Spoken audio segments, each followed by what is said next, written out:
याचा अभ्यास सर्वांनी अवश्य करावा. बघा, मी आता इथे प्रश्न विचारला आहे, पॉलिटिकल आयडियोलॉजी इश्यू म्हणजे काय, मला सविस्तर माहिती दे. पॉलिटिकल आयडियोलॉजी किंवा राजकीय विचारप्रणाली म्हणजे सोप्या भाषेत सांगायचे तर समाज आणि सरकार कसे असावे याबद्दलच्या विचारांचा आणि मूल्यांचा संच. जेव्हा आपण पॉलिटिकल आयडियोलॉजी इश्यू राजकीय वैचारिक वाद मुद्दे म्हणतो तेव्हा त्याचा अर्थ असा होतो की एखाद्या विषयावर वेगवेगळ्या विचारधारांची मते वेगवेगळी असणे. याबद्दलची सविस्तर माहिती खालीलप्रमाणे आहे. 1. राजकीय विचारधारा म्हणजे काय. प्रत्येक व्यक्तीची किंवा राजकीय पक्षाची जगाकडे बघण्याची एक दृष्टी असते. ही दृष्टी काही प्रश्नांवर आधारित असते. सरकारचे नियंत्रण किती असावे, व्यक्तीला किती स्वातंत्र्य असावे, संपत्तीचे वाटप कसे व्हावे, परंपरा पाळायच्या की बदल घडवून आणायचा. 2. मुख्य राजकीय विचारधारा मेजर आयडिओलॉजीज. राजकीय विचारप्रणाली सहसा एका राजकीय स्पेक्ट्रम मोजली जाते. विचारधारा मुख्य वैशिष्ट्ये: डावी विचारसरणी लेफ्ट विंग, समानता, सामाजिक न्याय आणि सरकारी हस्तक्षेप यावर भर. गरिबांसाठी कल्याणकारी योजनांना प्राधान्य. उजवी विचारसरणी राईट विंग, परंपरा, राष्ट्रवाद, मुक्त बाजारपेठ, फ्री मार्केट आणि वैयक्तिक जबाबदारीवर भर.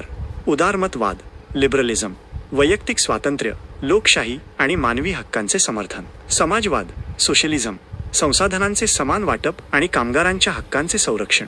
हुकुमशाही ऑथॉरिटेरिनिझम, सत्तेचे एकाच ठिकाणी केंद्रीकरण आणि वैयक्तिक स्वातंत्र्यावर निर्बंध. 3. राजकीय वैचारिक मुद्दे इश्यूज का निर्माण होतात. जेव्हा एखादा सामाजिक किंवा आर्थिक प्रश्न समोर येतो तेव्हा वेगवेगळ्या विचारधारा त्याचे वेगवेगळे उपाय सांगतात. यामुळे इश्यू किंवा वाद निर्माण होतात. उदाहरणादाखल, आर्थिक मुद्दा उजवी विचारसरणी म्हणते की टॅक्स कमी असावा जेणेकरून व्यापार वाढेल.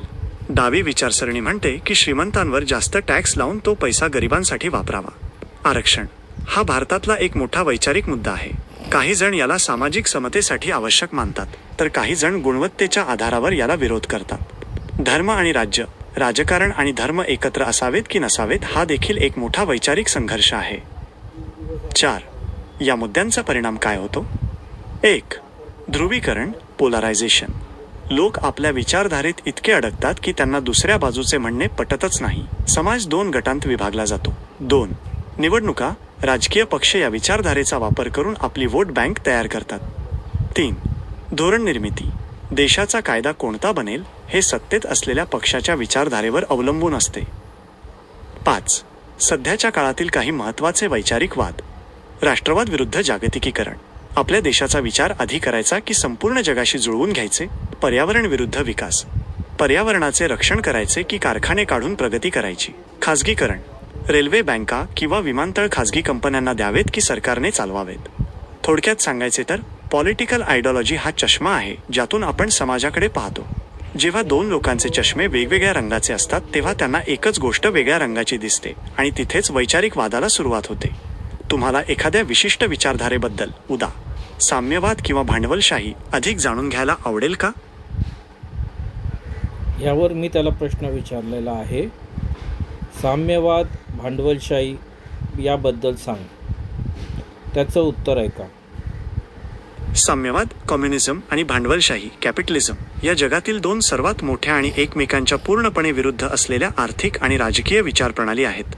या दोन्ही व्यवस्था समाज आणि पैसा कसा चालवावा यावर भिन्न मते मांडतात. येथे त्यांचा सविस्तर तुलनात्मक अभ्यास दिला आहे. 1. भांडवलशाही कॅपिटलिझम. भांडवलशाही ही अशी व्यवस्था आहे जिथे व्यापार आणि उद्योगांवर खाजगी व्यक्ती किंवा कंपन्यांची मालकी असते. याचा मुख्य उद्देश नफा मिळवणे हा असतो. मालकी, जमीन, कारखाने आणि संसाधने खाजगी लोकांच्या मालकीची असतात. बाजारपेठ. येथे मुक्त बाजारपेठ फ्री मार्केट असते. वस्तूंची किंमत मागणी आणि पुरवठा डिमांड अँड सप्लाय यानुसार ठरते. स्पर्धा. कंपन्यांमध्ये स्पर्धा असते ज्यामुळे ग्राहकांना विविध पर्याय आणि चांगल्या दर्जाच्या वस्तू मिळतात.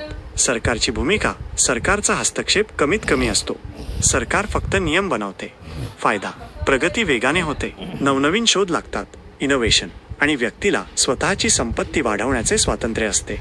तोटा. श्रीमंत अधिक श्रीमंत आणि गरीब अधिक गरीब होण्याची शक्यता असते. सामाजिक विषमतेत वाढ होऊ शकते. 2. साम्यवाद कम्युनिझम. साम्यवाद ही अशी व्यवस्था आहे जिथे सर्व संसाधने आणि संपत्तीवर संपूर्ण समाजाची किंवा सरकारची मालकी असते. याचा मुख्य उद्देश समानता हा असतो.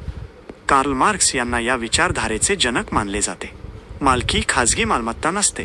जमीन, कारखाने आणि बँकांवर सरकारची किंवा सार्वजनिक मालकी असते.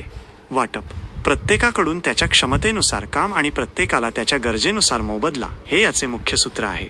वर्गविहीन समाज. समाजात श्रीमंत गरीब असे वर्ग नसावेत, सर्व समान असावेत असा याचा प्रयत्न असतो.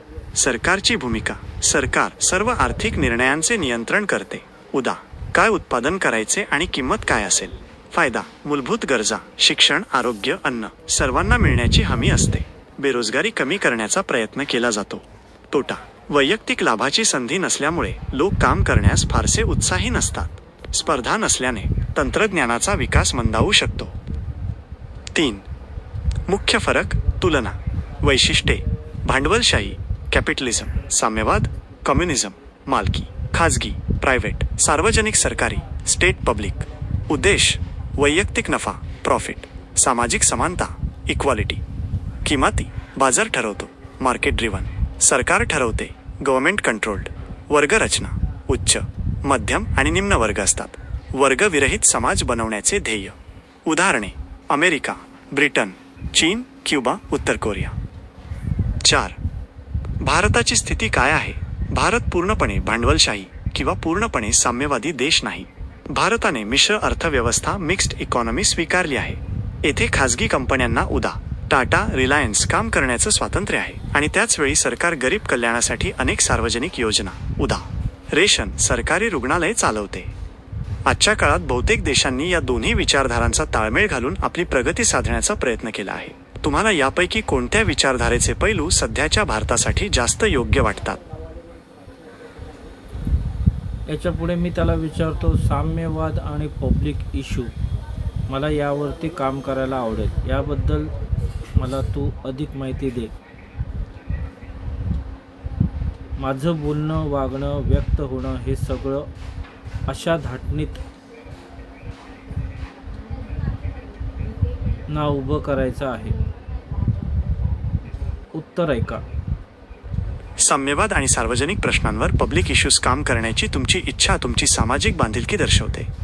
एक प्रभावी सामाजिक कार्यकर्ता किंवा विचारवंत म्हणून स्वतःला घडवण्यासाठी केवळ माहिती असून चालत नाही, तर ती विचारात आणि वागण्यात उतरावी लागते.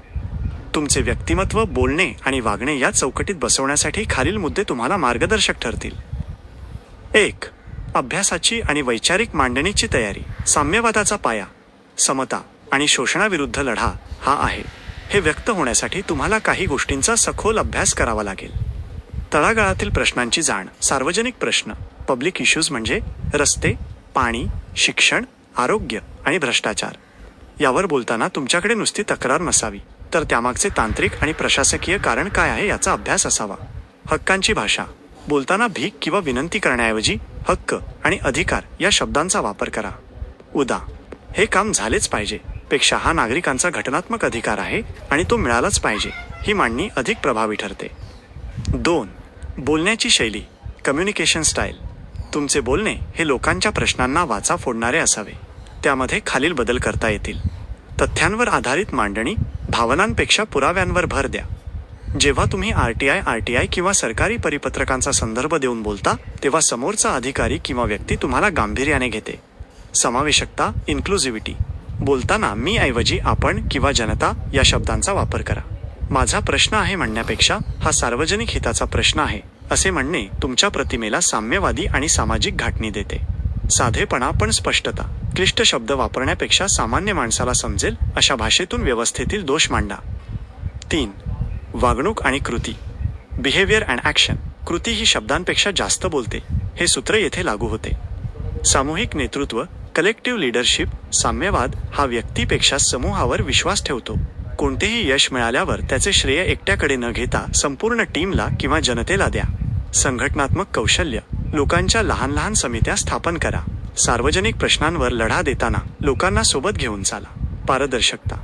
जेव्हा तुम्ही सार्वजनिक कामात असता तेव्हा तुमचे चारित्र्य आणि आर्थिक व्यवहार अत्यंत स्वच्छ ठेवा. लोक तुमच्या शब्दावर तेव्हाच विश्वास ठेवतात जेव्हा तुमची कृती निष्कलंक असते. 4. सार्वजनिक प्रश्नांवर कामं करण्याची पद्धत. तुम्ही जर या क्षेत्रात उतरू इच्छित असाल तर कामाचा हा रोडमॅप वापरा. 1. प्रश्न ओळखा. तुमच्या परिसरातील किंवा समाजातील असा प्रश्न शोधा जो मोठ्या लोकसंख्येवर परिणाम करतो. 2. माहिती गोळा करा. तो प्रश्न का सुटत नाहीये? कोणाची चूक आहे? किती निधी आला होता? हे RTI द्वारे शोधून काढा. 3. लोकजागृती.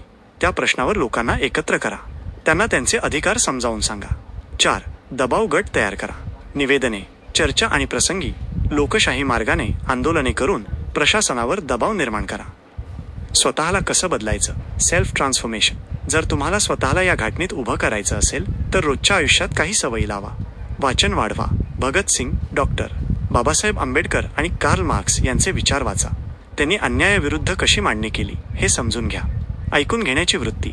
एक चांगला कार्यकर्ता आधी चांगला श्रोता असतो. लोकांचे दुःख, त्यांचे प्रश्न शांतपणे ऐकून घ्या. निर्भयता.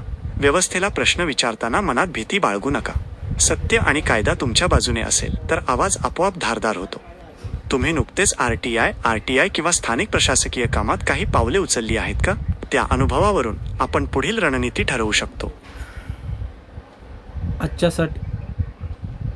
आजच्यासाठी आपण इथे थांबूया. हा आहे गुगल जेमिनाय बरोबर माझा असलेला संवाद. या संवादातून आपण नक्कीच काही नवीन शिकू शकता. वाचन करणं फार महत्त्वाचं आहे. प्रत्येकाने वाचन करायलाच हवं. कोणतंही वाचन करा पण ते नक्कीच करा. कोणालाही फॉलो करा पण नक्कीच फॉलो करून त्यांच्याविषयी अधिक जाणून घ्या. वाचन करा. त्यांच्या संदर्भात, त्यांच्या बाबतीमध्ये, त्यांच्या पूर्ण आयुष्याबद्दल तुमच्याकडे असलेली माहिती ही तुम्हाला कधीही कामालाच येईल. आणि वाचन वाढवल्यामुळे तुमचं भाषण कौशल्य सुधारतं हे विसरू नका. भाषण सुधारण्यासाठी, 4 लोकात बोलण्यासाठी वाचन वाढवणं अत्यंत महत्त्वाचं आहे. आजच्या ह्या शेवटच्या टिपपासून मी हा व्हिडिओ थांबवतो. जय हिंद, जय महाराष्ट्र, जय शिवराय.